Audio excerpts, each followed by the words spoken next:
তুমি আমাকে এই জামার সাথে দেখা না করেই চলে যাবে? আরে বিবাহের সামনে আমি দাঁড়াতে পারবো না।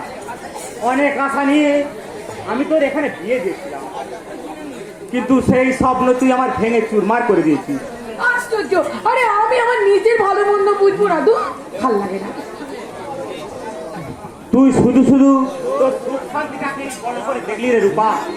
যে দাদা তার সহজ ধারা বুকের রক্ত ঝরিয়ে তার স্নেহের ভাইকে মানুষ করেছে, মমতাময়ী বৌদি সংসারের জন্য নিজেকে শেষ করে দিয়েছে, তাদের তুই ভেবে দেখলি না?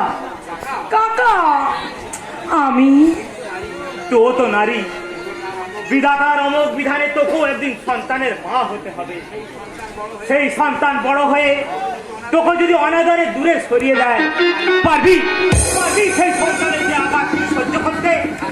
থাক থাক থাক থাক, তোমাকে আর উপদেশটা দিতে হবে না বাবা। আমি সব ভুলে গেছি। বাবা তোমাকে কেন সহ্য করতে পারতো না? সেটা আমার দুর্ভাগ্য রে রূপা। তা হ্যাঁ রে রূপা, তোর বাবার মতো তোকে মা সহ্য করতে পারছিস না? কাকা, আমার দুঃখ শুধু একটাই, আমি সবাইকে আপন করে কাছে পেতে চেয়েছিলাম, কিন্তু সবাই আমাকে ভুল বুঝে দূরে সরে গেল। এই সবই আমার পোড়া অদৃষ্ট কপাল, পোড়া অদৃষ্ট কপাল। কোন বাবা, এইসব কথার কোনো মানে হয় বাবা? আরে আমি নিজের ভালো মন্দ আমি নিজে বুঝবো না, তা হয়? মোটেই নয়।